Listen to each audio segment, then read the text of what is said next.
चुटकी बजा रहा है, लाली को खिला रहे। चैतन्य महाप्रभु अपने होने वाली बहू को ही खिला रहे। सोचो। आचार्य चरण कहते हैं, बोले रामावतार में सीता जी का जन्म जनकपुरी में और श्री राघव जी का जन्म अयोध्या में, कृष्णावतार में किशोरी जी का जन्म बरसाने में और लाला का जन्म गोकुल में, लेकिन चैतन्य महाप्रभु के अवतार के समय महाप्रभु जी का जन्म भी मायापुर में और श्री विष्णु प्रिया जी का जन्म भी मायापुर में। सीता जी के तो पता नहीं बधाई में राम जी गए थे कि नहीं, पर किशोरी जी की बधाई में तो गए थे। 1 साल के लाला गए थे, मैया इन्हीं कोई न्यौछावर कर आई थी।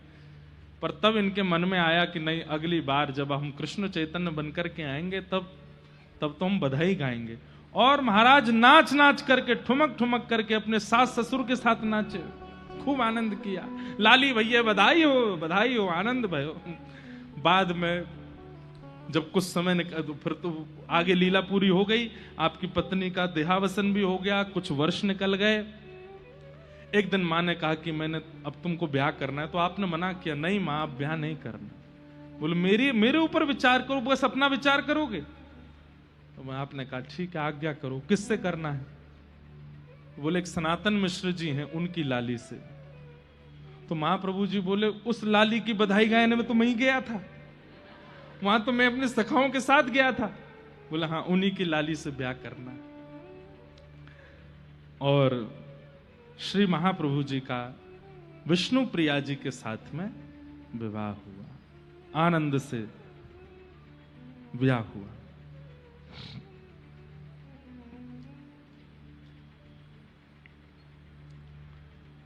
कुछ समय आप विवाह कार्यों में रहे, 3 महीने व्यतीत हो गए थे विवाह को, और तब आपके मन में आया कि मुझे पितृ कार्य पूर्णता के लिए अब गया जी जाना चाहिए। बहुत सावधानी से सुनिएगा। जैसे भगवान कृष्ण की लीला 3 भागों में बटी है, बाल लीला, फिर उसके बाद अपनी मथुरा लीला और फिर द्वारिका लीला, ऐसे ही श्री चैतन्य महाप्रभु की लीला भी 3 भागों में। तो अब बाल लीला और आनंद की लीला तो विश्राम हो रही है, अब यहां से विरह लीला प्रारंभ होगी। सर्वप्रथम आपको विरह आवेश कब हुआ? आपने अपनी माताजी से आज्ञा मांगी कि मां, मुझे पितृ कार्य करने के लिए, पिंडदान आदि करने के लिए अब गया जी जाना है, आप आज्ञा दें। आप पाठशाला में पढ़ाते थे और पाठशाला में जितने बालक थे वो बालक भी इनके साथ जाने को तैयार थे। तब मां ने कहा कि आप अकेले मत जाओ, हो तो बालक ही आप और बड़े चंचल और हो, इतनी दूर जाओगे कैसे चलेगा? तो आप साथ में अपने मौसा जी को लेकर के जाओ, जो कि गुरु रूप भी थे, जिनका नाम था चंद्रशेखर जी। और आप अपने सब शिष्यों के साथ, चंद्रशेखर जी के साथ श्री गया जी की यात्रा पर निकले।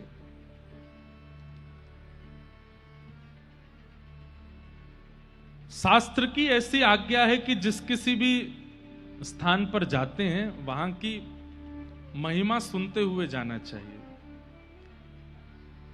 आपने शास्त्रों में गया जी की महिमा पढ़ी थी, लेकिन आज सब लोग बैठे थे, रास्ते में ही सब सुनते हुए जा रहे हैं। तब आपने कहा गया जी की महिमा क्या है? तब बोले कि एक गयासुर नाम का एक दैत्य था, वो तप कर रहा था।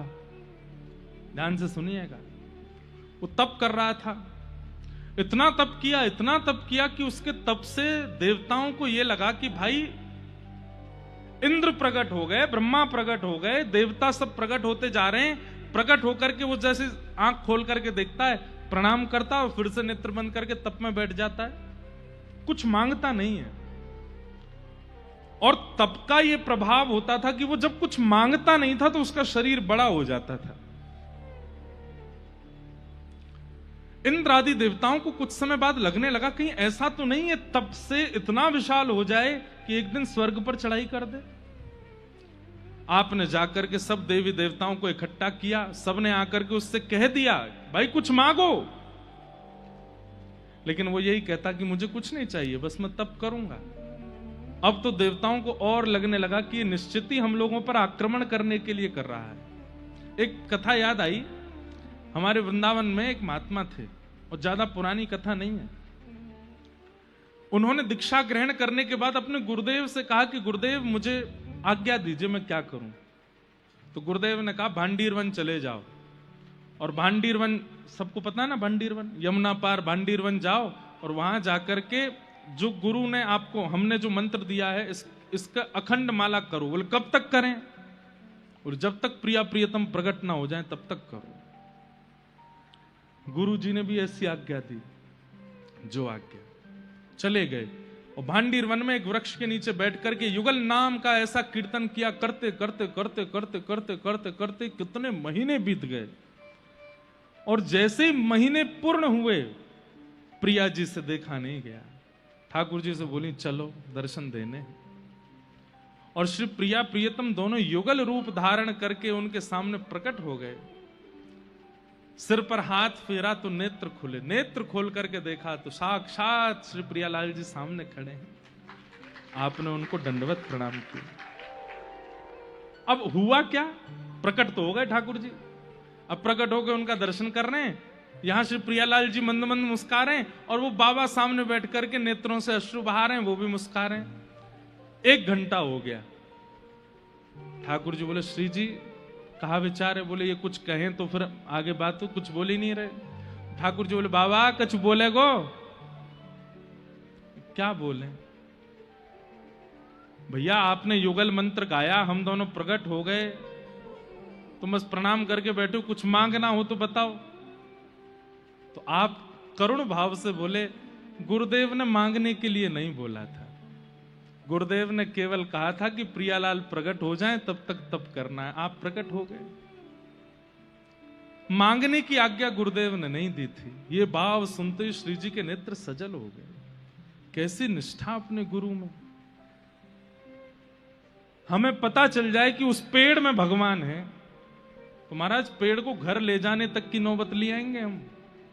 यहां साक्षात ठाकुर जी सामने प्रकट हो गए, लेकिन उनको याद ही नहीं, वो जानते ही नहीं कि मुझे क्या मांगना है। मेरे पास ना बुद्धि है, ना मन है, ना कुछ है, सब गुरु जी हैं। उन्होंने आज्ञा नहीं दी थी कि कुछ मांगो।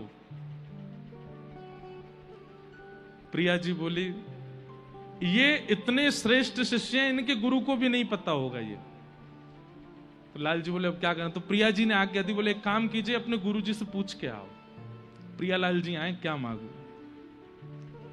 तो आप दौड़े दौड़े अपने गुरुदेव के पास गए। महीनों बाद गुरुजी ने देखा दाढ़ी बढ़ गई थी, जटाएं निकल आई थी, देख के पहचान भी नहीं पाए। कौन हो? बोले कि आपका शिष्य हूं, आपने आज्ञा दी थी भांडीर वन में। अरे मैंने कहा था प्रियालाल जी नहीं आए। बोले प्रियालाल जी आ गए। तो गुरुदेव सुन के आश्चर्य कर, प्रियालाल जी आ गए? हाँ, प्रतीक्षा कर रहे हैं भांडीर वन में और खड़े हैं। बोले क्यों? बोले प्रकट होकर के बोले मांगो।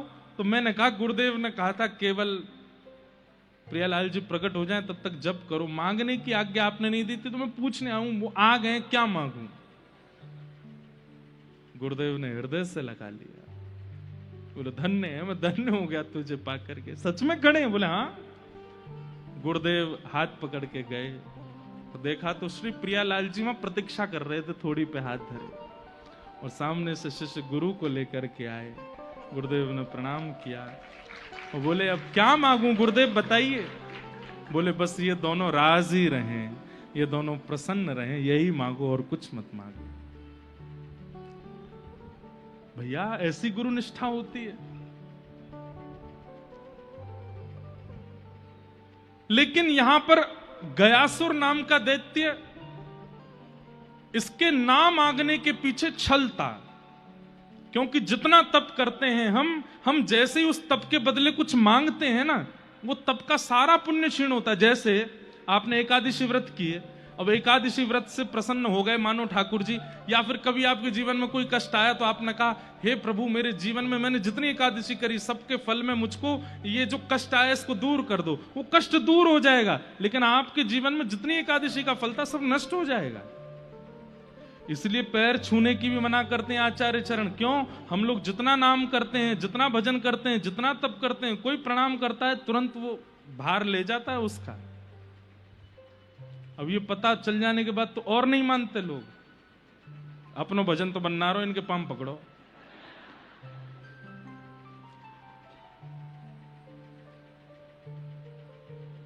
गयासुर ने भजन बंद नहीं किया, करता रहा करता रहा करता रहा।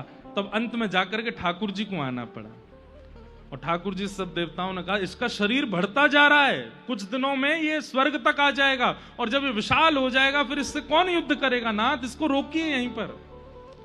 अनेक प्रयास कर, ठाकुर जी ने कहा 33 कोटि देवता चढ़ जाओ इस पे, इसका शरीर अब नहीं बढ़ेगा। सब चढ़ गए, फिर भी उसका शरीर रुका नहीं। अंत तो गत्वा वही हुआ क्या? ठाकुर जी को अपना चरण उसके सिर पर रखना पड़ा, और जैसे ही ठाकुर जी ने अपना शरीर, अपना चरण उसके सिर पर पधराया, तुरंत उसका शरीर वहीं रुक गया और फिर दोबारा छोटा होने लगा। और होते होते होते होते वो पूरा फैल गया नीचे, मतलब बिल्कुल समाविष्ट हो गया। प्रकट होकर के उसने ठाकुर जी से कहा कि नाथ, बस मैं यही चाह रहा था कि आप अपने चरण कमल प्रदान करें। भगवान बोले कुछ मांगो। बोले कुछ नहीं चाहिए। बोले आपके चरण कमल बड़े अद्भुत हैं, लेकिन सबको प्राप्त नहीं होते, आप बस एक वरदान दे दीजिए। बोले क्या? जो कोई भी यहां आवे और आकर के अपने पितरों का पिंड दान करे या तर्पण करे, तो श्री चरण आपके इस भूमि को प्राप्त हो गए हैं। यहां पर कहीं भी बैठ करके भी पितरों का स्मरण करके कुछ अर्पण कर दिया जाए तो उनको मुक्ति मिल जाए। ठाकुर जी बोले तथास्तु।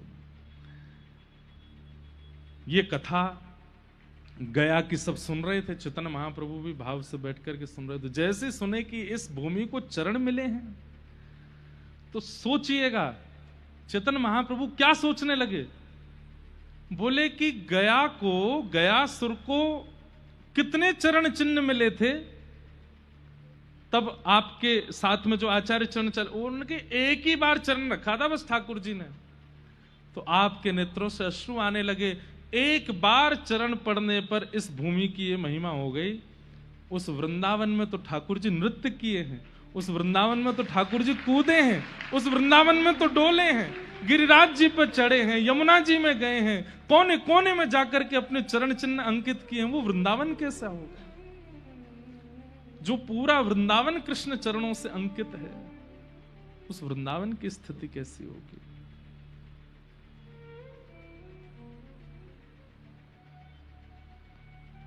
तभी गया जी के मार्ग में ही एक पर्वत था, और उसी पर्वत पर भगवान के चरण चिन्ह अंकित थे। आप वहां दर्शन के लिए गए, सब शिष्यगण खड़े थे, साथ में आचार्य चरण भी खड़े थे। पर्दा लगा हुआ है, अभी पुजारी जन कुछ पूजा आदि कर रहे थे, और जैसे ही पर्दा हटाया और उस शिला पर जब ठाकुर जी के श्री चरणों का दर्शन किया, चरणों का दर्शन करते ही आपके चित्त में जो श्री राधा भाव था, किशोरी जी जब श्री चरणों के चिन्ह देख करके जैसी हो जाती थी, वैसा अनुभव आपको होने लगा। आपके श्री अंग के कंपायमान शुरू होने लगे, नेत्रों से अश्रु प्रवाह होने लगा, और आप उन चरण चिन्हों को देख करके हे हरि हे हरि हे हरि हे हरि हे हरि हे हरि कह करके आनंदित हो गए। दौड़ करके गए और चरण चिन्ह को ले लेकर के कभी माथे से लगाएं, कभी अंग से लगावें। बंधुओं, ये पूरी लीला सुनिएगा आगे तक, तो मन में ये विचार कीजिएगा, ये स्वयं कृष्ण ही चैतन्य बन करके आए हैं, बस भाव किशोरी जी का है। जब ठाकुर जी याचना कर रहे थे कि हे श्यामाजू अपना हृदय मुझको दे दीजिए, तब किशोरी जी कहती हैं हंस करके, सह नहीं पाओगे, ये तो मैं थी जो सह गई। ठाकुर जी बोले आप अभी मेरा बल जानते नहीं हो। किशोरी जी बोली मैं सब जानती हूं, मैं फिर भी कह रही हूं, आप गिरिराज जी धारण कर सकते हो, आप कंस वध कर सकते हो, आप कुबलिया पीड़ हाथी को उठा सकते हो, लेकिन आपके प्रेम का विरह आप नहीं सहन कर पाओगे। ठाकुर जी बोले मैं कर लूंगा, एक बार दीजिए तो। आज पहली बार चरण दर्शन हुए हैं, और चरण दर्शन करते इतने व्याकुल हो गए, विह्वल हो गए, दौड़ करके गए, जाकर के चरण चिन्ह अंकित अंक से भरने लगे। कहां है मेरे श्याम, कहां है मेरे मधुसूदन, कहां है मुरलीधर, कहां है, ढूंढने लगे। शरीर कंपायमान होने लगा, नेत्रों से अश्रु अविरल धारा गिरने लगी, नेत्र ऊपर को चढ़ गए और आप ढूंढते ढूंढते ढूंढते गिर पड़े। इतने में ही वहां माधवेंद्रपुरी दास के एक शिष्य ईश्वरपुरी जी विराज रहे थे। उन्होंने जब देखा कि कुछ कोलाहल हो रहा है, लोग चिल्ला रहे हैं, महाप्रभु जी की स्थिति को कोई देख नहीं पा रहा है, लोग दूर खड़े होकर के देख रहे हैं और सबके नेत्रों से अश्रु, शरीर पूरा लाल पड़ गया है। हड्डियां जो ये इनको जॉइंट्स बोलते हैं, जो जहां पकड़ होती है वहां से हड्डियां अलग हो गई हैं, विरह की चरम स्थिति प्रकट हो गई है। छोटे छोटे बच्चे वो क्या जाने कि कैसे संभालना है, कोई पैर मल रहा है, कोई हाथ मल रहा है और आप बस हे हरि हे हरि, हे कृष्ण हे कृष्ण हे कृष्ण, कहां हो। जैसे गोपियां व्याकुल हुई थी, जैसे किशोरी जी व्याकुल हुई थी, वैसे व्याकुल हो गए। अचानक से आप उठ करके खड़े हो गए, दौड़ने लगे, किस दिशा में है वृंदावन, मैं जाऊंगा श्री कृष्ण के पास, जाकर के उनको अपने अंग में भर लूंगा। और आप जैसे ही उस पर्वत से वृंदावन की ओर दौड़ने लगे, इतने में ही सामने से ईश्वरपुरी जी आ गए। आपने आकर के उनको अंक में भर लिया। आप निकल करके भागने लगे, लेकिन पकड़ लिया और सब बच्चों को बुलाया, जल्दी आओ। सब बच्चों ने आकर के चैतन्य महाप्रभु के हाथ पकड़े, पैर पकड़े और ईश्वरपुरी जी महाराज गाने लगे, प्रणत देहि नाम पाप कर्षणम। बच्चों से बोले गोपी गीत का गान करो। अरे इनके अंदर कृष्ण प्रेम का भाव जागृत हुआ है, गोपी गीत गाओ तभी शांत होंगे। जयति तेधिकं जन्मना ब्रजः श्रयत इंदिरा सस्मदत्रहि दयित दृश्यतां दिक्षुतावक स्त्वयि धृता सब स्वां विचिन्वते। जब सब बालक मिलकर के गोपी गीत का गान करने लगे, आपका स्वर धीमे धीमे शांत हो गया और धीमे धीमे स्वर शांत हुआ और उन बालकों की स्वर लहरी में आप भी गाने लगे, एक विरहणी गोपी बन गए और नेत्र खोल करके कहने लगे, वहां है श्याम सुंदर, वो बैठे हैं वृक्ष के ऊपर। अरे वहां नहीं है, वो तो कोई पक्षी है। अरे उधर बैठे हैं कृष्ण, वहां बैठे हैं। जैसा विरह गोपियों को और श्री किशोरी जी को, वैसा विरह चैतन्य महाप्रभु को होने लगा। थोड़ी देर तो आप शांत रहे, लेकिन जैसे ही गोपी गीत विश्राम हुआ, गोपी गीत के विश्राम होते पुनः भावावेश आ गया, फिर से दौड़ने लगे। तुरंत ईश्वरपुरी जी बोले, बच्चों इसके आगे के श्लोक आते हैं जहां पर ठाकुर जी प्रकट हो जाते हैं, उस श्लोक का गान करो तुरंत। सबने मिलकर के गाया, ताशामाविर्भूत सौरी स्मयमाय मुखाम्भुज ताशामाविर्भूत सौरी स्मयमाय मुखाम्भुज पीतांबरधर श्रगवी साक्षान मन्मथ मन्मथ। और जैसे ही कहा कि श्याम सुंदर गोपियों के विरह रुदन गीत को सुनकर के पीतांबरी पहन करके प्रकट हो गए हैं, आप दोनों भुजा उठा करके वहीं तमाल वृक्ष का उसके तरफ दौड़ करके गए और मेरे श्याम सुंदर आ गए, हृदय से लगा करके रुदन करने लगे और रुदन करते करते वहीं मूर्छित होकर के गिर पड़े।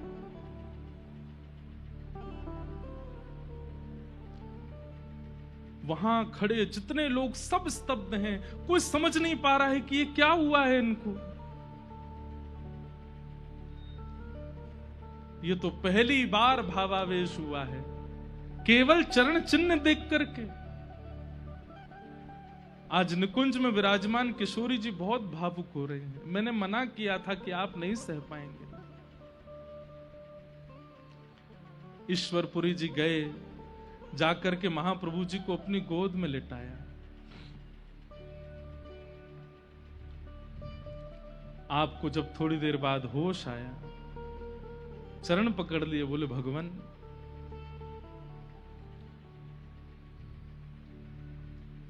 अब मुझे आप कृतार्थ कीजिए, मुझे दीक्षा प्रदान कीजिए, मुझे कृष्ण मंत्र दे दीजिए, मुझे अब एक सहारा दे दीजिए जिसके आश्रय में रह करके मैं कृष्ण को भजता रहूं।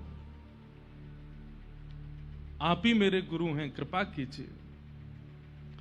तब आपने कानों में कृष्ण मंत्र दिया, गोपाल मंत्र दिया और मंत्र देकर के आपको दीक्षित कर दिया। आप दोनों भुजा उठा करके वहीं नृत्य करने लगे, वहीं आनंदित होने लगे, वहीं भावावेश में आने लगे। मोहे तो भरोसो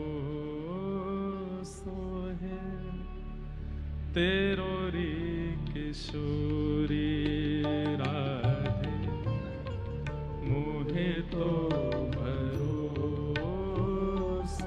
है तेरो री किशोरी राधे, मोहे तो भरोसो है तेरो री किशोरी राधे, मोहे तो भरोसो है तेरो री किशोरी राधे, मोहे तो भरोसो है तेरो री किशोरी राधे, मोहे तो भरोसो है तेरो री किशोरी राधे, मोहे तो भरोसो है तेरो री किशोरी राधे, मोहे तो भरोसो है तेरो री किशोरी राधे। श्री कृष्ण चैतन्य राधा भाव का अनुभव करने आए हैं, गोपियों के भाव का अनुभव करने आए हैं और आज अपने चित्त में विचार कर रहे हैं। एक चरण चिन्ह देख करके ये स्थिति होती थी गोपियों की, ये स्थिति होती थी प्रिया जी की, लेकिन वो कैसे संभालती थी स्वयं को। तो आज जब अपने आप को ऐसे भाव में देखा तो किशोरी जी को याद करके गा रहे हैं, साधनहीन दीन में राधे, साधनहीन दीन में राधे, साधनहीन दीन में राधे, साधनहीन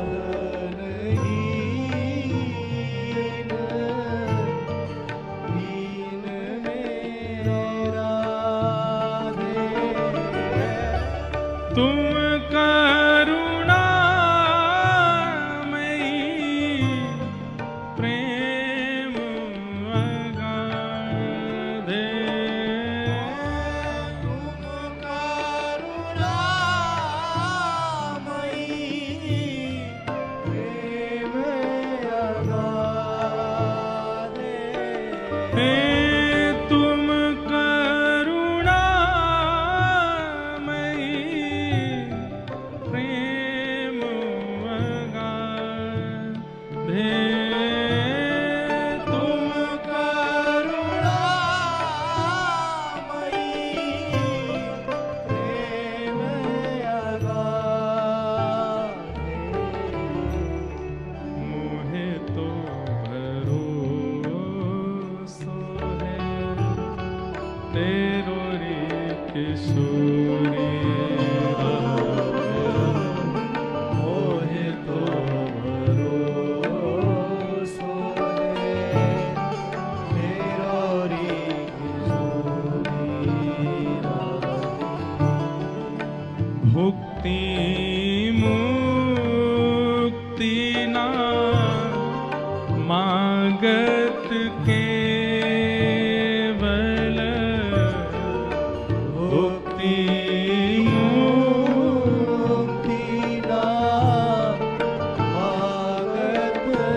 लोग गाइएगा। भुक्ति मुक्ति ना मांगत केवल, भुक्ति मुक्ति ना मांगत केवल, अपनो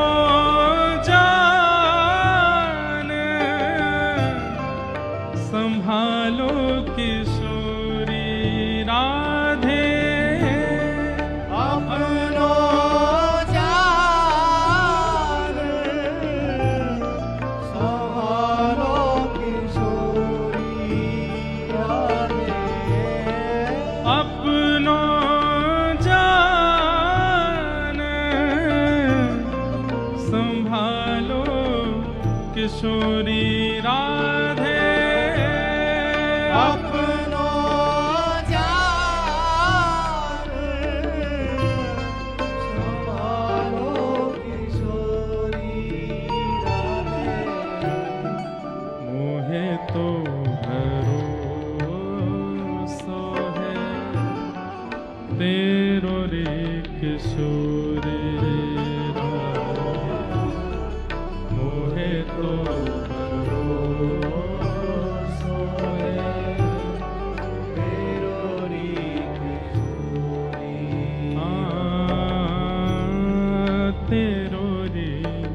किशोरी राधे,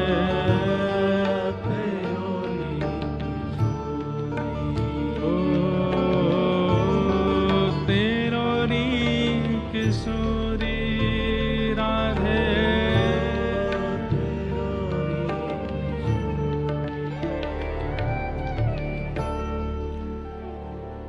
आपके मन में ऐसी भावना प्रकट हुई कि अब तो मैं वृंदावन जाऊंगा, लेकिन तभी आकाशवाणी हुई और वो केवल महाप्रभु जी को सुनाई दी, और उसमें आकाशवाणी ने आगे की संपूर्ण लीलाओं का उनको भाव बताया कि अभी वृंदावन नहीं जाना है, अभी उससे पहले आपको कई जीवों पर कल्याण करना, क्योंकि आप वृंदावन जाएंगे तो फिर लौट करके नहीं आ पाएंगे। आप भगवत तत्व हैं लेकिन आचार्य तत्व में गए हैं, इसलिए जीव कल्याण के लिए अभी आपको बहुत लीलाएं करनी है, कई जीवों का उद्धार करना है, कई प्रेम पिपासुओं के ऊपर आपको अभी अनुग्रह करना है, इसलिए अभी आप वृंदावन नहीं जा सकते। कृपा करके अभी आगे की लीला संवरण करें। और यहीं से पंडित राज गौरांग अब भक्त राज हो गए। पंडित राज थे पहले इतने चंचल थे और अब उतने ही गंभीर, उतने ही सरल, उतने ही एक बात हम आपसे कहें, श्री गौड़िया वैष्णव परंपरा से अगर आप दीक्षित हैं तो आपके स्वरूप में कुछ हो चाहे ना हो, लेकिन एक चीज का दर्शन होना चाहिए, विनम्रता। क्योंकि श्री गौरांग महाप्रभु के भाव में विनम्रता है। अगर दूर से ही विनम्रता का दर्शन हो जाएगा तो सामने वाले को ये विचार करना पड़ जाए, ये निश्चित ही गौड़िया होगा, भले तिलक ना दिखे उसका, उसकी विनम्रता से अनुभव हो जाए कि ये गौड़िया वैष्णव है, ये महाप्रभु जी के भाव में। वैसे तो ये विनम्रता हम केवल गौड़ियाओं को ही क्यों कहें, सारे आचार्यों के अनुयायियों के अंदर विनम्रता होनी चाहिए, सरलता होनी चाहिए, दीनता होनी चाहिए, पर विशेष रूप से विनम्रता हमारे गौड़िया वैष्णवों में होनी चाहिए। अत्यंत दीन हो गए महाप्रभु जी। आप लौट करके आए, जिस स्थिति में गए थे और उस स्थिति में जब बालक नहीं लौटता है, सब लोग इधर देखिए, ध्यान से सुनिए कथा, मां को कितनी वेदना होती है। आप जैसे ही लौट करके आए तो क्या देखती हैं कि विद्यार्थी दो कंधे पर हाथ लेकर के चल रहे हैं, अभी उम्र क्या है, 20 साल के हैं बस। दो विद्यार्थी नीचे से चरण उठाते हुए चल रहे हैं, और आप कभी मूर्छित हो जाते हैं, कभी होश में आ जाते हैं, फिर मूर्छित हो जाते हैं, फिर होश में आते हैं, कभी रोने लग जाते हैं, कभी हंसने लग जाते हैं। वाग गदगदा द्रवते यस्य चित्तम रुदत्य भिक्षणम हसति क्वचिच्च विलज्ज उद्गायत नृत्यते च मद भक्ति युक्तो भुवनम पुनातु। कभी तो आपके शरीर में इतनी ताकत नहीं होती कि आप चल भी नहीं पाते, उठ भी नहीं पाते, और कभी ऐसा आवेश आता है कि सब पीछे दौड़ते हैं और महाप्रभु जी पकड़ में नहीं आते। जिस दिशा में वृंदावन है उस दिशा की ओर दौड़ने लगते। घर लौट करके आए, मां ने जब स्थिति देखी, सच्ची मैया से देखा नहीं गया महाप्रभु जी को, रो रो करके बेहाल हो गई। ये और जो उनके मौसा जी साथ में गए, उनसे बोली, मैंने आपको किस लिए भेजा था, ये क्या करके लाए आप? बोले, मां हमने कुछ नहीं किया है, पता नहीं कोई रोग लगा है, जाने कोई बाधा है, क्या है, पता नहीं क्या हुआ, हमें कुछ नहीं पता है। सच्ची मैया की तो ये हालत। विष्णु प्रिया जी निकल करके आती हैं और वे जब देखती हैं आंगन में बच्चे लेकर के बैठे, मानो जैसे कोई केवल देह पड़ा है, उसमें प्राण नहीं है। आकर के जब देखती हैं नेत्र लाल पड़ जाते हैं, रुदन करने लगती हैं। बड़े संकोच में पूछती हैं, ये ठीक तो है ना? बच्चे कहते हैं, हाँ श्वास चल रही है, थोड़ी देर पहले आवेश में आए थे लेकिन अभी नहीं पता है। आप बड़े धीमे से चलना। अच्छा, विष्णु प्रिया जी के बारे में सुनो। जब महाप्रभु जी तीर्थ यात्रा के लिए गया जी जा रहे थे तो मां से तो आज्ञा ली, और मां के बाद जब अपनी पत्नी के पास गए तो बोले, अभी हमारे विवाह को 3 महीने हुए हैं, पर गृहस्थाश्रम में आने के बाद पत्नी की आज्ञा भी आवश्यक होती है, आप आज्ञा दें मैं तीर्थ यात्रा पर जाऊं। तो ये सुनते ही वो चरणों में गिरे, बोले कि आप बिल्कुल ये विचार ना करें, आपको मुझसे जीवन में कभी किसी आज्ञा की आवश्यकता नहीं है, आप मेरे प्राणनाथ हैं, मेरे जीवन धन है, आप जो सोचेंगे जो करेंगे सब मुझे स्वीकार है, लेकिन मैं आपसे एक आज्ञा चाहती हूं। तो महाप्रभु जी कहते, क्या? बोले, मैं आप जितने दिन बाहर रहेंगे उतने दिन में अन्न सेवन नहीं करूंगी, और जब आप लौट करके आएंगे और आप अन्न सेवन करेंगे, आपका उच्छिष्ट, उसके बाद मैं अपना व्रत खोलूंगी। महाप्रभु जी बोले, नहीं देवी ऐसा नहीं, नहीं ये इसकी आज्ञा बस आप मुझे दें। महाप्रभु जी ने आज्ञा दी और फिर 2-3 नियम बताए। बोले, सुनो, कृष्ण उपासना करना, राम उपासना करना, नृसिंह भगवान की उपासना करना, सब उपासना पद्धति बताने लगे। तो विष्णु प्रिया जी बोली, कृष्ण कौन है? बोले, परमात्मा, नंद जी के लाला, आदि आदि सब बता। बोले, मेरे लिए तो आप ही कृष्ण है। राम कौन है? बोले, मेरे लिए तो आप ही राम हैं। मैं तो आपको ही पर ब्रह्म मानती हूं और मेरे लिए ब्रह्म आप है। मैं तो केवल गौर गौर भजूंगी, मैं तो केवल आपको भजूंगी। और आज जब गौरांग महाप्रभु लौट करके आए हैं तो उनकी पत्नी की स्थिति, वो देख नहीं पा रही हैं उनके रूप को। तभी आपको होश आता है और आप होश में आकर के जैसे ही बैठते हैं ढूंढने लगते हैं, कहां है श्याम सुंदर, कहां है मधुसूदन, अभी कन्हैया यहीं थे ना पास में, कहां चले गए? अपनी मैया से कहते हैं, अरे मैया तू बता कहां है? सच्ची दौड़ करके आती हैं, हृदय से लगाती हैं, गौरांग आप कौन हैं? और जब ये बात पूछते हैं कि आप कौन हैं, सच्ची मैया तो व्याकुल हो जाती। यहां दूर बैठी विष्णु प्रिया जी तो और भाव व्याकुल हो गई कि कहीं मुझे ना भूल गए हूं, मेरा तो आश्रय ही है। बंधुओं, अत्यंत गंभीर है गौर लीला। आज भी हमारे वृंदावन में अगर कोई गौर चरित्र कहता है या गौर लीला का दर्शन करता है तो वहां पर पहले ही बाहर बोल देते हैं कि आने वाले कृपा कर जब तक लीला पूरी ना हो जाए ना, और लीला प्रारंभ होने के बाद कोई ना आवे, क्योंकि ये लीला लीला नहीं है, ये प्रत्यक्ष है।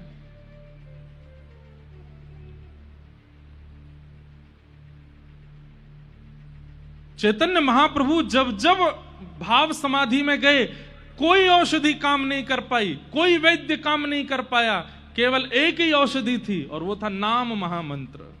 बस मंत्र गाया जाता था, उसी से ही वे स्वस्थ होते थे। और यही गोपियों की स्थिति है। आप अगर चैतन्य चरित्र सुन रहे हैं तो आप एक प्रकार से ये कह सकते हैं कि कृष्ण विरह में विहरणी आप ब्रजवासियों के चरित्र को सुन रहे हैं। एक साथ लाखों ब्रजवासियों के हृदय का भाव श्री चैतन्य महाप्रभु के अंदर दिखेगा आपको। ब्रजवासी भी ऐसे ही थे, वे भूल जाते थे। जब से ठाकुर जी मथुरा गए वे भूल जाते हमारा घर कहाँ है, हमारी मैया कौन है। कई बार तो मैयाएं रोती डोलती, हमारो लाला हमें ही भूल गए हो। 2 दिन बाद उस बालक को याद आता मेरी मां कौन है। कृष्ण विरह ऐसा था। गदाधर जी आए, चैतन्य महाप्रभु उनसे बोले, सुनो मुझे स्नान ध्यान करना है, प्रसाद पाने से पहले स्नान करना है। सच्ची मैया बोली, लाला मैं तेरे लिए प्रसाद बनाई हूं, तू पाएगा ना। मां ऐसे नहीं, अभी मैं स्नान करने जाऊंगा उसके बाद पाऊंगा। अभी होश में आ गए और आप गदाधर जी के कंधे पे हाथ धर के गंगा स्नान के लिए जाने लगे। बीच रास्ते में ही भावावेश आ गया और वहां कहने लगे, तुम मुझे वृंदावन लेकर के जा रहे हो ना। ये सामने यमुना जी है ना, लेकिन गदाधर यमुना का जल तो श्याम वर्ण का है, ये गौर वर्ण क्यों दिख रही है। अरे ये गंगा जी, ये यमुना जी नहीं है, ये कोई और नदी है।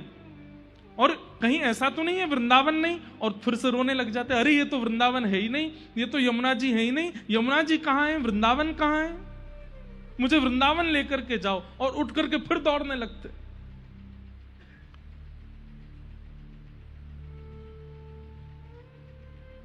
प्रेम की ऐसी अद्भुत पराकाष्ठा।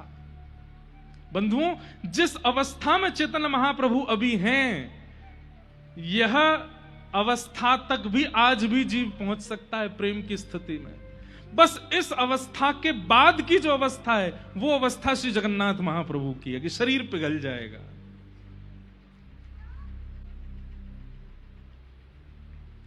महाप्रभु जी स्नान किए, लौट करके आए, सब ठीक हैं। घर में आकर के जैसे शालिग्राम भगवान का अर्चन करने के लिए बैठे, शालिग्राम भगवान को देख के फिर भावावेश हो गया। अरे ये देखो श्याम वर्ण के कन्हैया ही तो हैं। हृदय से लगा करके फिर रोने लगे। बार बार ये ऐसी स्थिति होती, मायापुर के सारे लोग इकट्ठे हो गए हैं और सब वही चंचल निमाई, वही चंचल गौरांग को आज इस अवस्था में देख रहे हैं। सच्ची मैया बाहर जाती है, सबको हृदय, मेरे लाला को क्या हो गया, मेरे लाला को क्या हो गया। 2, 4, 5 दिन व्यतीत होने के बाद अब तो बातें बनने लगी। कोई कहने लगा कि गौरांग पागल हो गया है, उसकी बुद्धि में कोई हवा चली गई है जिसके कारण वो विचलित हो गया है। कोई कहने लगा, मां तुम्हारे लाला पर कोई प्रेत बाधा हो गई है। कभी कोई वैद्य आता है, कभी कोई झाड़ फूंक करने वाले आते हैं, दुनिया भर के लोग इकट्ठे हो रहे हैं, लेकिन कोई भी पहचान नहीं पा रहा है कि ये है क्या। और सच्ची मैया सब करती है, जो आकर के जो स्थिति बता जाता है वही करने लगती है। मेरो लाला कैसे भी ठीक है जाए। तब श्री अद्वैत प्रभु, जब उनके कानों में यह बात गई कि सब लोग ये चर्चा कर रहे हैं कि कोई बीमारी लगी है या कोई आदि व्याधि लगी है, तब आप दौड़ करके जाते हैं और सच्ची मैया के पास जाकर के कहते हैं, मैया ये कोई रोग नहीं है, ये कोई बाधा नहीं है, ये कोई प्रेत नहीं है, तो ये कृष्ण प्रेम की चरम स्थिति है मां। ये कृष्ण विहरणी भाव है जिस भाव में आपका लाला है। बोले मैं कैसे मानूं इस बात को। तभी आप हरि बोल संकीर्तन करने लगे तो जो चैतन्य महाप्रभु अति व्याकुल हो रहे थे, नाम संकीर्तन सुनते ही आप शांत हो गए। तब से ये नियम बन गया, जो भी महाप्रभु जी के पास जाते हैं केवल नाम गाते हैं और वो नाम सुन करके ही आप शांत होते हैं, नाम सुन करके ही आप व्यवस्थित होते हैं। विद्यालय अब धीरे धीरे स्वस्थ हो गए तो पढ़ाने के लिए जाते हैं, लेकिन विद्यालय में जाकर के पढ़ा नहीं पाते हैं।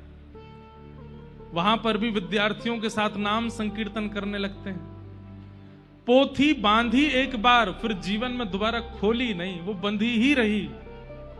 केवल नाम आश्रित हो गए, नाम कहते हैं, नाम गाते हैं, नाम में ही जीवन है पूरा। ऐसे महाप्रभु जी की स्थिति हो गई। आगे जगन्नाथ मिश्र जी, महाप्रभु जी के पिताजी, उनके ही एक मित्र हैं, उनका नाम है श्रीवास। अद्वैताचार्य जी ने उनसे कहा कि तुम अपने यहां नाम संकीर्तन किया करो और श्री चैतन्य महाप्रभु के अनुगत्य में उस कीर्तन का भाव रखा करो। भावावेश की स्थिति अब थोड़ी समाप्त हो गई थी। आप भाव से वहां जाते और नाम संकीर्तन करते, लेकिन क्योंकि मुगल आक्रांता थे और वे मुगल किसी को नाम जप आदि और ये भक्ति भजन आदि सब करने नहीं देते थे, तो उनके भय के कारण कई लोग नाम संकीर्तन में नहीं आते थे। तो एक दिन सब लोगों को चैतन्य महाप्रभु ने बुला करके कहा कि आप लोग नाम संकीर्तन हम लोग यहां करते हैं, तुम क्यों नहीं आते हो? तब वे कहने लगे कि हमें भय लगता है कि कहीं कोई मुगल आक्रांत हमको मारे ना या कुछ कहे ना, हमारी रक्षा कौन करेगा अगर कल को हमारे ऊपर कोई बात आ गई तो। चैतन्य महाप्रभु को लगा मेरे पतले से तन को देख के, मेरे शांत स्वभाव और इस निर्बलता दुर्बलता को देख करके इनके चित्त में कहीं ना कहीं ये भाव तो नहीं कि हमारी रक्षा कौन करेगा। तभी आपने संकीर्तन होते होते होते होते एक दिन नृसिंह बन करके सबको दर्शन कराया। बोले नृसिंह देव की। और सब देख करके आनंदित हो गए, साक्षात नृसिंह के रूप में प्रकट हो गए। थोड़ी देर में ही आप वराह बन गए और वराह नृसिंह दोनों रूपों का दर्शन करा के पुनः आप चैतन्य बन गए और सबके चित्त में विश्वास दिला दिया कि चिंता नहीं करो, अगर कल को नाम संकीर्तन भजन संकीर्तन में कोई बाधा आएगी तो हम नृसिंह रूप धारण करके उसका वध कर देंगे, लेकिन आपके भजन में विक्षेप नहीं आएगा। और इस भाव से और भीड़ जुटने लगी। पूरी मायापुरी एवं बंगाल के कोने कोने में चैतन्य महाप्रभु के नाम और उनके भाव और उनके प्रेम की स्थिति पहुंचने लगी। कई लोग तो उसको पाखंड समझते थे, कई लोग उसको कोई जादू समझते थे, क्योंकि दूर बैठ करके अपमान करने वाले भी जब चैतन्य महाप्रभु के सामने आते थे तो उनके मुख से भी हरि बोल हरि बोल हरि बोल अपने आप प्रकट हो जाता था, केवल दर्शन मात्र से। कोई परिवार के लोग कहते कि हमको चैतन्य महाप्रभु के पास जाना है, तो परिवार के लोग डांटते, कहां जाओगे, कोई पाखंडी बाबा है, किसके यहां जाना है। लेकिन वही परिवार के लोग जब अपने बालकों को लेकर के आते तो महाप्रभु जी की एक झलक पड़ते ही वे परिवार के लोग भी नाम संकीर्तन में उन्मत्त हो जाते थे। ऐसा आपका स्वरूप है।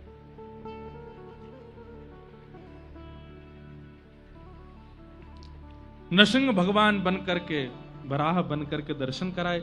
धीरे धीरे आपकी पूरी जो भजन संकीर्तन आदि कृष्ण प्रेम में उन्मुक्त जितने भी भाव थे सब एकत्रित होने लगे। श्री नित्यानंद जी महाराज, श्री हरिदास ठाकुर जी, श्री पुंडरीक जी, श्री विद्यानिधि जी, श्री सार्वभौम जी, वासुदेव जी, मुकुंद जी, गदाधर जी, अद्वैताचार्य जी, सब धीरे धीरे एकत्रित होने लगे।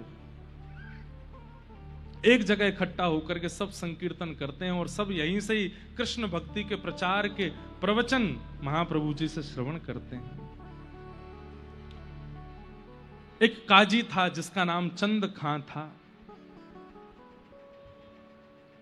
एक बार महाप्रभु जी के अनुगत्य में संकीर्तन भजन करने वाले एकांत में बैठ करके कीर्तन कर रहे थे कुछ लोग। तभी वहां काजी खां पहुंचा और उसने जाकर के उनके मृदंग तोड़ दिए, उनके कांसे आदि सब फेंक दिए और उन सब के केश पकड़ लिए। बोले आइंदा अगर मुझे कभी संकीर्तन की ध्वनि सुनाई दी तो मैं तुम्हें जीवित नहीं छोड़ूंगा। आपने जाकर के इस भाव को महाप्रभु जी के सामने कहा कि काजी खां है, वो हमको संकीर्तन नहीं करने देता है, हमको नृत्य आदि करते तो हमारे खोल आदि तोड़ देता है।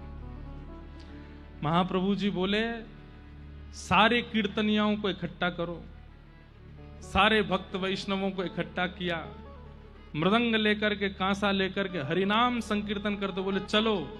बोले कहां? ये काजी खां के द्वार पे जाकर के कीर्तन करेंगे। इतना उन्माद कीर्तन किया कि महाराज पूरे नगर में और कुछ सुनाई नहीं दे रहा है, केवल और केवल हरि बोल हरि बोल हरि बोल। और बीच में नृत्य कर रहे हैं उछल उछल करके श्री चैतन्य महाप्रभु, और उनकी भाव दशा को देख करके सब लोग उन्मत्त होकर के नाच रहे हैं। कुछ लोग डर भी रहे थे, बोले अब काजी खां का घर इतना ही दूर रह गया, आने वाला है, पता नहीं क्या करेगा, रोकेगा, तोड़ेगा, कुछ करेगा। और महाप्रभु जी अभी जानते नहीं है वो कितना खतरनाक है। जैसे ही आप उसके द्वार पर गए, द्वार पर जाकर के गोल गोल घूम करके सब लोग कीर्तन कर रहे थे, बीच में महाप्रभु जी उछल उछल करके नृत्य कर रहे थे, कीर्तन उसके द्वार पर ही खड़े होके, तब भी नहीं आया। तब अंत में जब कीर्तन विश्राम हुआ, तब महाप्रभु जी ने कहा कि भाई हाँ सुनो, उसको बुलाओ, कहां है? काजी चंद खां जैसे ही बाहर आया, आकर के चरणों में गिर गया। बोले तुम एक बात बताओ, कुछ दिन पहले संकीर्तन हो रहा था, तुमने जाके वहां खोल फोड़ दिए, तुमने सबके कांसे आज से सब फेंक दिए, मंजीरा छीन लिए और डराया धमकाया सबको कि आज के बाद कीर्तन मत करना।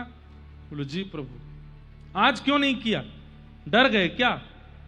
इतने सारे वैष्णवों को देखकर, और तुमको भय की क्या आवश्यकता, तुम्हारे पास तो इतनी सेना है, तुम चाहते तो आक्रमण करते। आज क्यों नहीं कहा कुछ भी?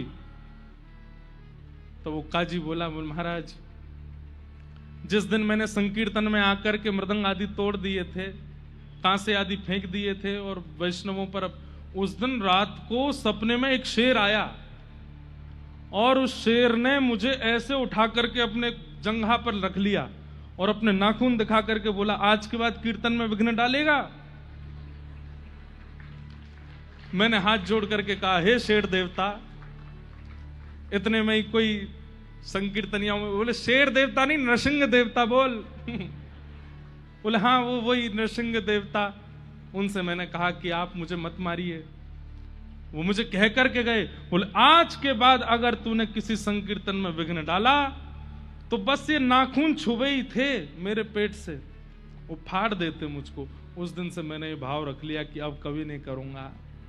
चैतन्य महाप्रभु ने उसके सिर पर हाथ रखा, लाओ बीच में, और लेके महाराज कीर्तन जैसे ही किया, वो काजी खां भी दोनों भुजा उठा करके हरि बोल हरि बोल हरि बोल कीर्तन करने लगा।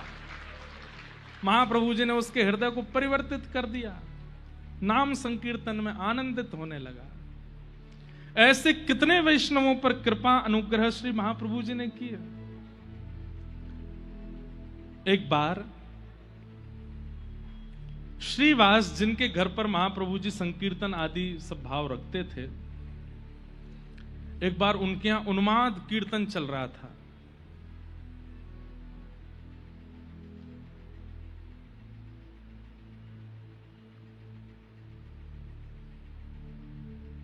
उन्माद कीर्तन, सब नाच रहे थे, गा रहे थे, हरि हरि बोल बोल करके सब कीर्तन कर रहे थे। इतने में ही श्रीवास जी का पुत्र, वो बहुत दिनों से बहुत बीमार था और आज यहां उन्माद कीर्तन चल रहा था और वहां कक्ष में उसने अपने प्राण त्याग दिए। श्रीवास जी की पत्नी रोते हुए बाहर आई, तभी श्रीवास जी ने उसको देखा और देख करके तुरंत पत्नी को लेकर के भीतर गए। बोले क्या हुआ? हमारा पुत्र चला गया। जैसे ही पुत्र को देखा तो शरीर ठंडा पड़ा है, उसका शव पड़ा था। श्रीवास जी ने अपनी पत्नी को हृदय से लगाया, बोले कि तुमसे मैंने जीवन में कुछ नहीं मांगा, आज एक बात मांगू। बोले क्या? ये खबर बाहर नहीं जानी चाहिए। महाप्रभु जी कीर्तन कर रहे हैं, सारे वैष्णव भक्त वृंद मिलकर के हरिनाम संकीर्तन, अगर उन्हें पता चला कि हमारे घर में घटना हुई है, अभी कीर्तन विश्राम हो जाएगा। कीर्तन विश्राम होगा तो हम विचार करेंगे क्या करना है। बाहर आओ, हंसती हुई आना, आंसू पोंछ करके आओ, रोना नहीं।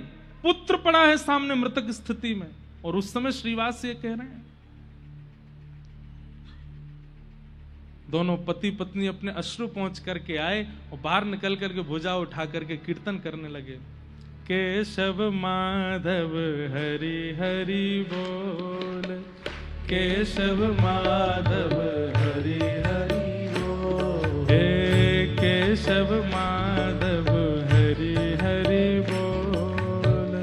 केशव माधव हरि हरि बोल। हे मुकुंद माधव गोविंद बोल। माधव गोविंद बोल। हाँ मुकुंद माधव गोविंद बोल।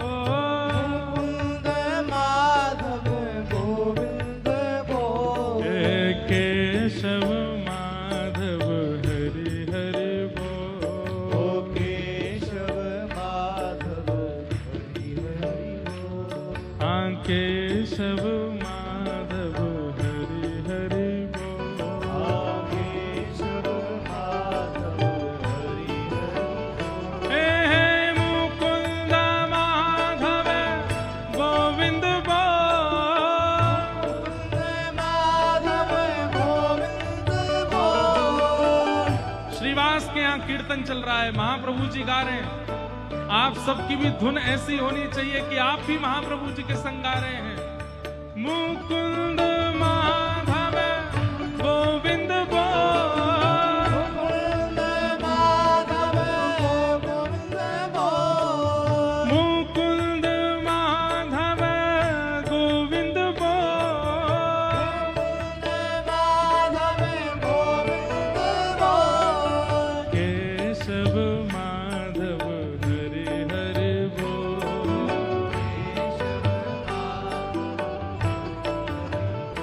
हाँ केशव माधव हरि हरि बोल।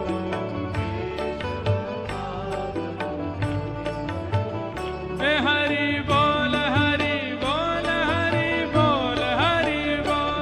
हरि बोल हरि बोल हरि बोल हरि बोल। हाँ हरि बोल हरि बोल हरि बोल हरि बोल। हरि बोल हरि बोल हरि बोल हरि बोल। हे हरि बोल हरि बोल हरि बोल हरि बोल। बोल हरि बोल हरि बोल हरि बोल। हे हरि बोल हरि बोल हरि बोल हरि बोल। हरि बोल हरि बोल हरि बोल हरि बोल। हे हरि बोल हरि बोल हरि बोल हरि बोल। हरि बोल हरि बोल हरि बोल हरि बोल। हे हरि बोल हरि बोल हरि बोल हरि बोल।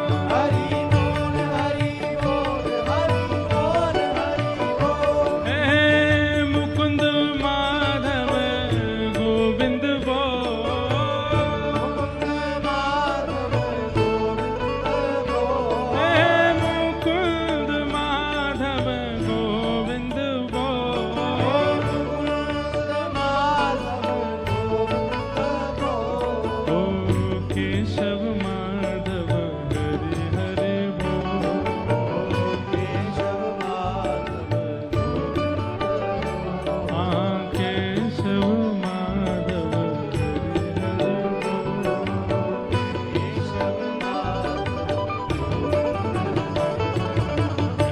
सब कीर्तन कर रहे हैं, नाच रहे हैं, और अचानक ही श्री चैतन्य महाप्रभु के चित्त में, अच्छा आप सब खड़े होके नाच रहे थे क्या? बैठ जाओ, विराजो विराजो विराजो, जल्दी बैठो। कीर्तन करते करते अचानक महाप्रभु जी के भाव में सूक्ष्मता आ गई। महाप्रभु जी का नेत्र खुल गए, भावावेश नष्ट हो गया और आपकी दोनों भुजाएं सामान्य हो गई, और सामान्य होकर के आप बैठ करके विचार करने लगे। अभी तो इतना प्रेम उमड़ रहा था, इतना आनंद आ रहा था, इतना सुख मिल रहा था, ये अचानक से चित्त वृत्ति की स्थिति समाप्त क्यों हो गई? कोई अशुभ घटना घटी है आसपास। और आपने तुरंत सब लोगों को बैठाया, कीर्तन विश्राम किया। अचानक से सब उन्माद नृत्य कर रहे थे और अचानक से सबको बैठा करके आपने कहा, कुछ घटना घटी है समीप में, हमारे चित्त में जो प्रेम प्रकट था वो विश्राम हुआ है, कुछ तो हुआ है। तब श्रीवास अपनी पत्नी से बोले, रोना नहीं, कुछ कहना नहीं, महाप्रभु जी को मत बताना। लेकिन वो समाचार किसी को मिल चुका था और उसने धीमे से कहा कि हे महाप्रभु जी, श्रीवास जी के पुत्र का निधन हो गया है और वो कक्ष में उसका शव पड़ा है। महाप्रभु जी ने जैसी ये बात सुनी, तुरंत श्रीवास जी सामने खड़े थे, वो तो नाच रहे थे। श्रीवास जी को बुलाया, क्या ये बात सच है? श्रीवास जी चरणों में गिर गए। जी प्रभु। आपने तुरंत श्रीवास जी को हृदय से लगाया और कहा कि आज सच्चे नाम निष्ठ का हमें दर्शन हुआ है। हे श्रीवास जी, जो भी कोई संकीर्तन, जो भी कोई नाम भावुक आपका नाम स्मरण करेगा, आपको एक बार प्रणाम करेगा, उसके नाम का, उसका फल तत्क्षण उसको राधा माधव के दर्शन हुआ करेंगे। आपने नाम संकीर्तन और भाव संकीर्तन के भाव में कोई विक्षेप ना आ जाए, इसलिए अपने पुत्र की मृत्यु को छुपाया। उनकी पत्नी अब नहीं रोक पाई, स्वयं को रोने लगी जोर जोर से। महाप्रभु जी ने तुरंत अपने हाथ बढ़ाए और कहा, एक पुत्र गए, दो मिले। कौन? बोल, एक गौरांग और एक नित्यानंद। ये दोनों बाप के पुत्र हैं। हम सदा आपके पुत्र के भांति ही रहेंगे, आप बिल्कुल चिंता नहीं करना। आप मुझे पुत्र ही मानना, और मेरा भाई नित्यानंद भी आपका पुत्र है। हम दोनों ही आपके पुत्र के भाव से रहेंगे। सब व्याकुल हो गए। महाप्रभु जी ने तुरंत उस बालक की जीवात्मा को वहां प्रकट कर दिया, और प्रकट करके, जिस प्रकार भागवत जी में कथा आती है, एक राजा थे, उन राजा के पुत्र मृत्यु पर वो जैसा व्याकुल हुआ, उसके पुत्र की आत्मा प्रकट हुई, ऐसी वहां आत्मा प्रकट करा करके सबको ब्रह्म ज्ञान करा दिया कि कोई किसी का नहीं है। इसलिए रुदन करना ये शरीर का धर्म है। स्वाभाविक है कि कोई अपना जाता है तो रुदन होता है, परंतु वास्तविकता में वो अपना है नहीं। इस पर खूब गूढ़ विवेचन महाप्रभु जी ने किया। महाप्रभु जी इस प्रकार भाव में रहते। आप कृष्ण लीला कराते थे, और कृष्ण लीला पूरी, किसी पात्र को कुछ बना देते, किसी को कुछ बनाते, किसी को कुछ बनाते, सबको बताते तुमको ये बोलना है, तुमको ऐसे करना है, तुमको ये करना है, और स्वयं राधा रानी बनते, और स्वयं किशोरी जी के भाव से आते, और कोई एक कृष्ण बनते, नित्यानंद जी कोई कृष्ण बनाते, और स्वयं श्री राधा भाव के साथ में आते, और थोड़ी देर लीला करने के बाद वहीं मूर्छित हो जाते, मूर्छा में चले जाते। ऐसी महाप्रभु जी की लीला। अब धीरे से आपके मन में यह भाव आने लगा कि अब संसारी व्यवहार मुझसे निभ नहीं रहे हैं। तब आप अपने घर गए और सची माता और विष्णु प्रिया दोनों से कहा कि अब मैंने एक निर्णय लिया है, आपकी आज्ञा चाहता हूं। अब उन्होंने कहा, क्या निर्णय है? बोले, अब मुझे सन्यास लेना है। सन्यास नाम सुनते ही मां तो बोली, मैं तो पहले ही डरी हुई थी, एक बेटा चला गया, दूसरा भी ना चला जाए। पर महाप्रभु जी बोले, इसमें कुछ बुरा नहीं है मां, पर मैं संसार के व्यवहार निभा नहीं पाऊंगा। आप देख रही हैं मेरी स्थिति क्या है, मैं घर में रहते हुए भी नहीं रह पाता हूं, मेरे से नहीं निभ पाते हैं ये भाव। अब मैं सन्यास लेना चाहता हूं, आप आज्ञा दें। सच्ची मैया तो बहुत व्याकुल हो गई, रुदन करने लगी। बार बार महाप्रभु जी हृदय से लगाते हैं। सामने विष्णु प्रिया जी हैं, परम पवित्र जीवन है उनका, वे तो इनकी आज्ञा के आगे कुछ बोलती नहीं है। महाप्रभु जी बोले, आप भी आज्ञा करें। विष्णु प्रिया जी भावुक हो गए, बोली, मैंने तो आज तक आपसे कुछ कहा ही नहीं, आप जिस इच्छा में रहते हैं वो इच्छा मेरी इच्छा रहती है। व्याकुल हुए सच्ची मैया, और श्री विष्णु प्रिया जी, अद्वैतानंद जी आदि सबने आकर के उनको बहुत समझाया, और श्री केशव भारती जी के पास आप गए और वहां जाकर के उनसे सन्यास दीक्षा ग्रहण की और सन्यास ले लिया। जैसे ही आपकी सन्यास दीक्षा हुई, अब एक बहुत सुंदर बात सुनिए। महाप्रभु जी बड़े सुंदर थे, ऐसे सुनहरे बाल और पीत वस्त्र जब आप पहन करके निकलते थे, आजान बाहु, लंबी लंबी भुजाएं आपकी, और जब आप अपने भवन से निकलते थे तो इतनी भीड़ चलती थी आपके साथ में। तो महाप्रभु जी को लगता था, जब वो कीर्तन कराते थे, इतने लोग नृत्य करते थे, महाप्रभु जी को लगता था कि ये सब वास्तव में कीर्तन के ही भाव में नृत्य करते हैं, या ये केवल हमारे लटके झटके पर कहीं मोहित तो नहीं हो रहे हैं। अब महाप्रभु जी बैठते भी थे तो बैठने की भी उनकी जो पद्धति थी वो ही कईयों का चित्तहरण कर लेती थी। और कभी कभी चलते चलते जब अपने केशों पर हाथ फेरते तो कई लोग उसी भाव से आनंदित हो जाते। कहां तक कहें, उनके रों कूप के जो ये थे, ये भी गौर थे, ये भी सुनहरे थे।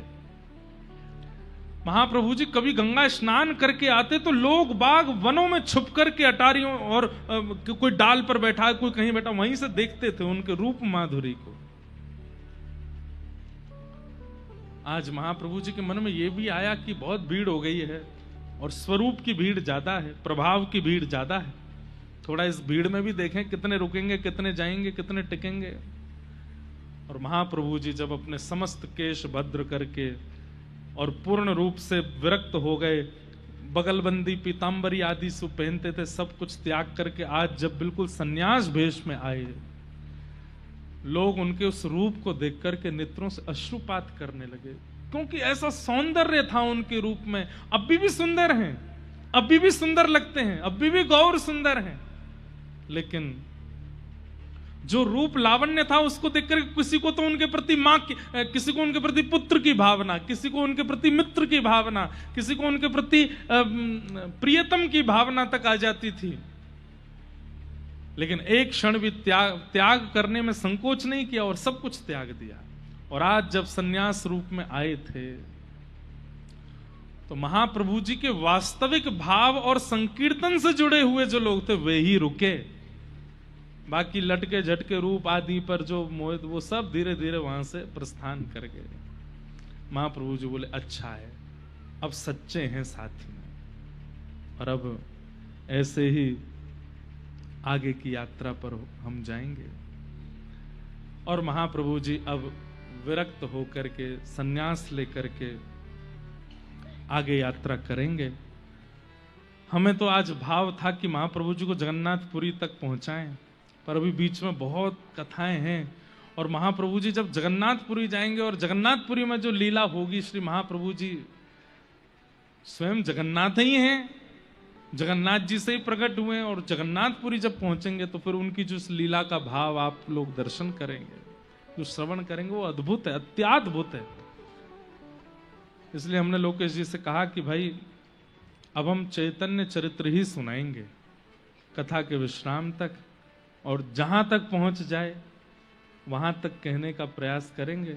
तो अभी जगन्नाथ लीला शेष है, उसका भी श्रवण करेंगे। वहां पर जाकर के रथ यात्रा होगी, गुंडीचा मार्जन लीला होगी, गंभीरा में ठाकुर जी जाएंगे, अलारनाथ जाएंगे, आदि आदि कई भाव अभी सब महाप्रभु जी के हम लोग सुनेंगे।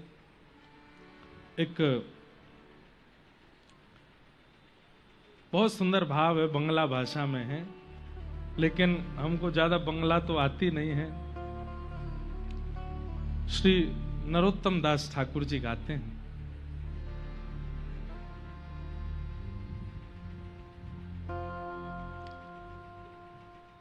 राधा कृष्ण प्राण मोरा युगल किशोर, राधा कृष्ण प्राण मोरा युगल किशोर। मानो श्री महाप्रभु जी विरह भाव में जा रहे हैं और यही गाते जा रहे हैं। वैसे तो उनके बाद में श्री नरोत्तम दास ठाकुर बहुत बाद हुए, उनका ये भाव है, परंतु बहुत सुंदर लगता है बंगला भाषा में, लेकिन बहुत प्रिय है। नेत्र बंद करके आप लोग अगर श्रवण करके गाएंगे आनंदित। तो और सुनिए, आप लोग गोविंद देव जी जाते हैं, गोपीनाथ जी जाते हैं, वहां जाके सुनाइए, आनंदित हो जाएंगे ठाकुर जी।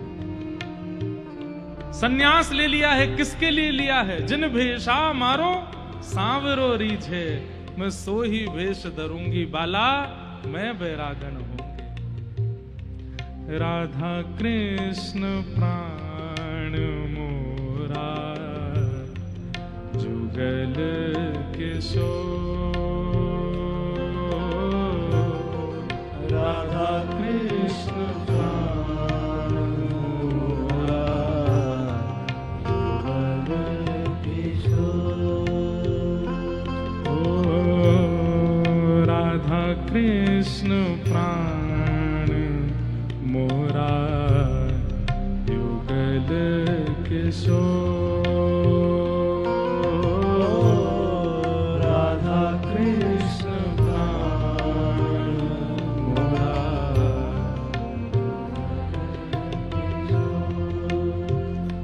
हे जीवने मरण गति, अरु नहीं मोह।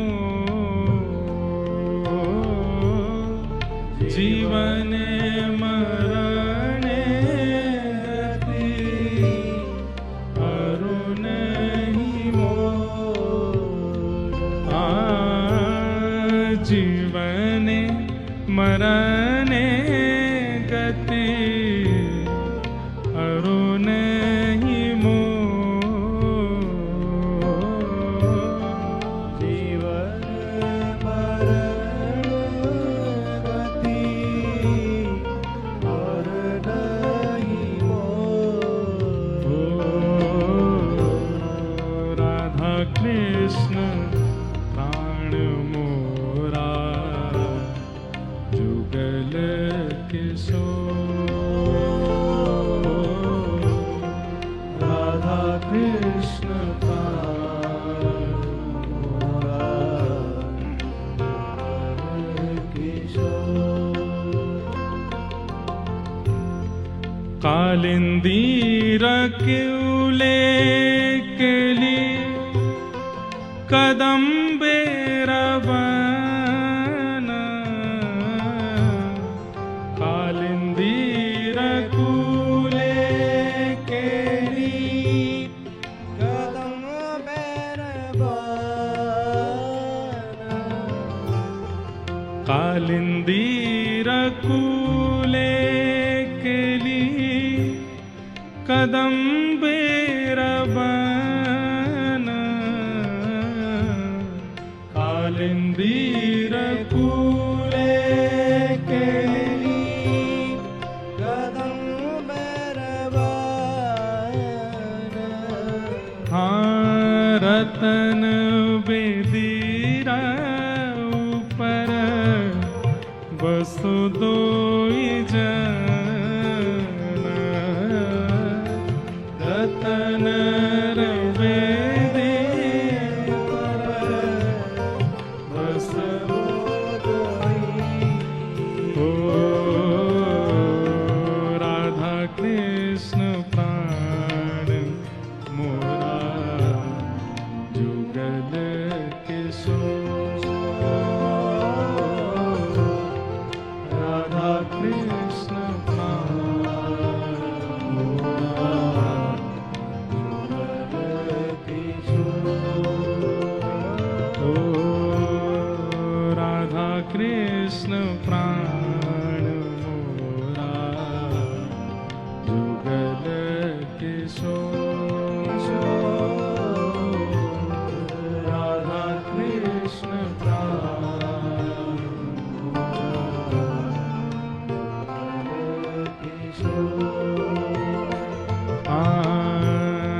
श्याम गौर अंग दिवो, चंदने रगंध। श्याम गौर अंग दिवो, चंदने रगंध। श्याम गौर अंग। सुनिएगा भाव, ये सहचरी जन गा रही हैं, राधा कृष्ण प्राण मोरा, युगल किशोर। जीवने मरणे गति नहीं कोई और। हमारे जीने की वजह भी यही है और मृत्यु भी इन्हीं के कहने से कर लेंगे। हमारे प्राण तो यही हैं। कैसे हैं? बोले कालिंदी रे कूले केली कदम्बेरा वन। कालिंदी यानी यमुना के तट पर जो क्रीड़ा करते हैं, कहां? कदम्ब वृक्ष के नीचे। रतन वेदी सिंहासन पर विराज जाते हैं। कौन? बोले दोनों जन, श्री प्रिया जी और लाल जी। और अब क्या गा रही हैं सखियां? श्याम गौर अंग दीवो चंदनेरा गंध। इनको इत्र लगाओ चंदन का, दोनों युगल विराजमान हैं। श्याम गौर अंग दीवो चंदनेरा गंध। श्याम गौर अंग दीवो और चमर डुलावो कवे हरिमुख चंद्र। चमर डुलावो कवे हरिमुख चंद्र। ओ राधा कृष्ण प्राण मोरा युगल किशोर। राधा कृष्ण प्राण मोरा युगल किशोर। राधा कृष्ण प्राण मोरा युगल किशोर। राधा कृष्ण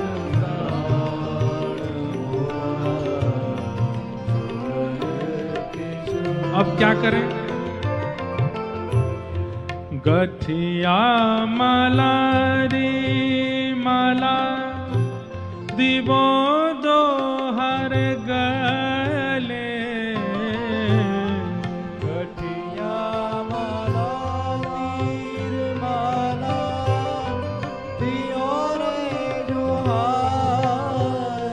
और अधरे तुलिया दिवो कर्पूर तंबूले। अधरे तुलिया दिवो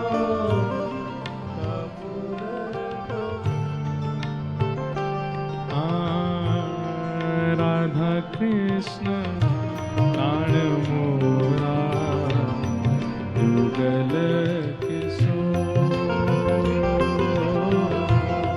राधा कृष्ण प्राण मोरा युगल किशोर। राधा कृष्ण प्राण मोरा युगल किशोर। राधा कृष्ण प्राण मोरा युगल किशोर। ललिता विशाखा आदि जता सखी वृंद। ललिता विशाखा आदि जता सखी वृंद। ललिता विशाखा आदि जता सखी वृंद। ललिता विशाखा आदि जता सखी वृंद। अजनाय करिवो सेवा चरणार विंद। अजनाय करिवो सेवा चरणार विंद। गाओ राधा कृष्ण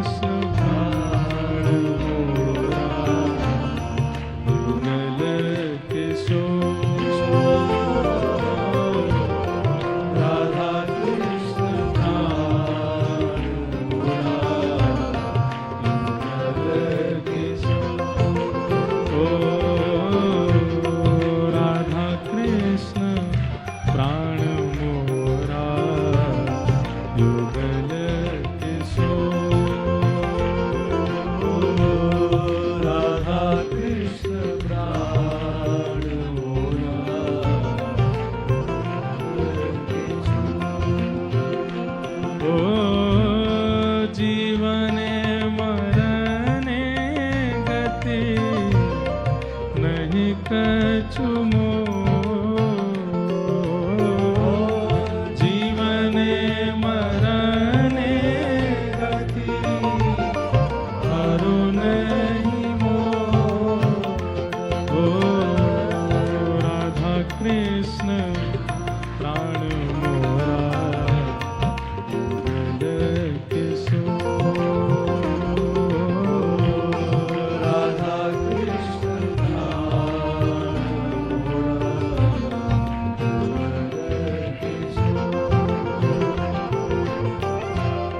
श्री कृष्ण चैतन्य प्रभुर दासेरनुदास श्री कृष्ण चैतन्य प्रभु दासेरनुदास श्री कृष्ण चैतन्य प्रभु दासेरनुदास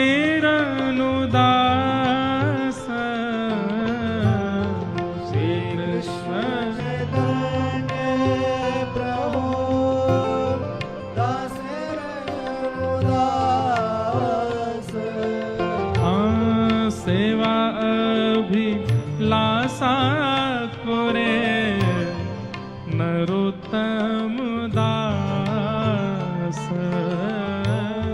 सेवा अभिलाषा करे नरोत्तम दास सेवा अभिलाषा करे नरोत्तम दास सेवा अभिलाषा करे नरोत्तम दास ओ राधा कृष्ण प्राण मोरा युगल किशोर राधा कृष्ण प्राण मोरा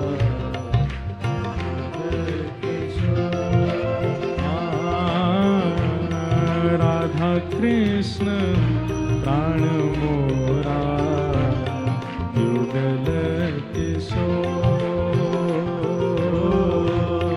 राधा कृष्ण प्राण मोरा युगल किशोर ओ जीवने मरने गते हरु नहीं मोह जीवने मरणे गति हरु नहीं मोह भाव से गाओ सब लोग ओ राधा कृष्ण प्राण मोरा युगल किशोर राधा कृष्ण प्राण मोरा युगल किशोर ओ हरे कृष्ण कृष्ण कृष्ण हरे हरे हरे राम राम राम हरे हरे गाइए हरे कृष्ण कृष्ण कृष्ण हरे हरे हरे राम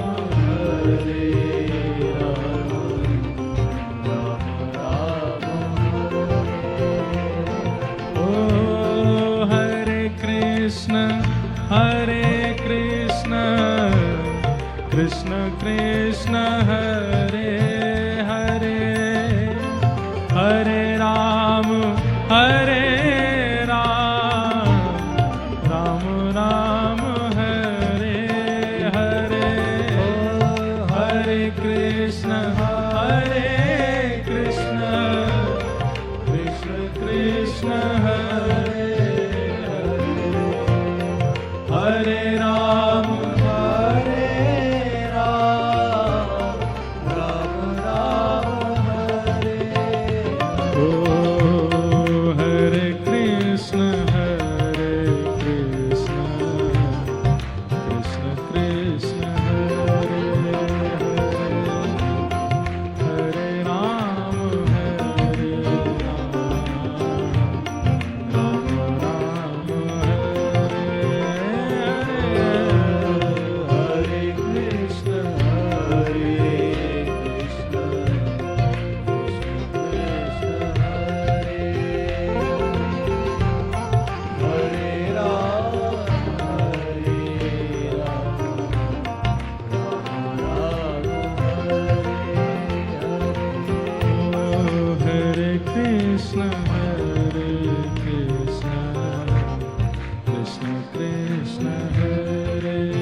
निताय गौर हरि बोल निताय गौर हरि भज बोल निताय गौर हरि ऐसे हमारे बाबा ने एक कीर्तन लिख के दियो मुंह को, याद है जाएगा सबन को?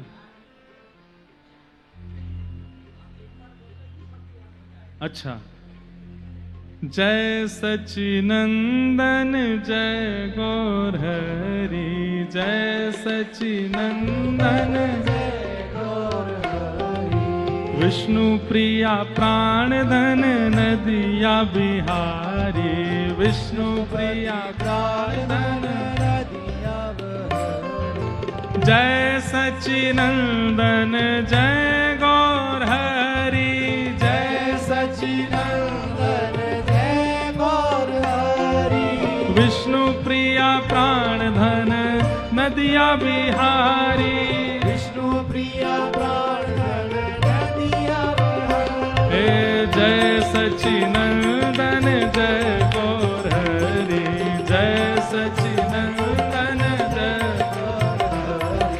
विष्णु प्रिया प्राणधन नदिया बिहारी, विष्णु प्रिया प्राणधन हरि बोल।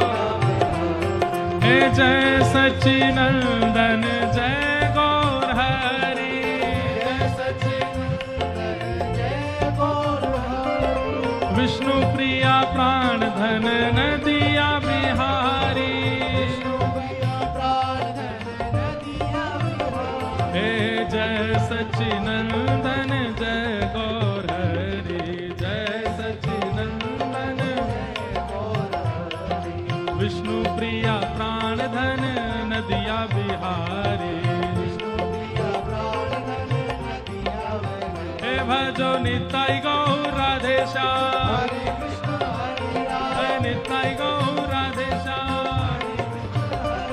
भज निताय गौर राधेश्याम, हरे कृष्ण हरे राम भज निताय गौर राधेश्याम, हरे कृष्ण हरे राम भजो निताय गौर राधेश्याम, हरे कृष्ण हरे भजो राम निताय गौर राधेश्याम, हरे कृष्ण हरे भजो राम निताय गौर राधेश्याम, हरे कृष्ण हरे राम भज निताय गौर राधेश्याम, हरे कृष्ण हरे भजो राम निताय गौर राधेश्याम, हरे कृष्ण हरे भजो राम निताय गौर राधेश्याम, हरे कृष्ण हरे भजो राम निताय गौर राधेश्याम। हरे कृष्ण हरे राम हम कहेंगे भज निताई गौर राधेश्याम, भुजा उठा के बोल रहा हूं हरे कृष्ण हरे राम। देखो आज तो गोविंद देव जी हमको दर्शन भी नहीं हो पाएंगे, विलंब हो गया है, तो आज यहीं गोविंद को ही बुला लो।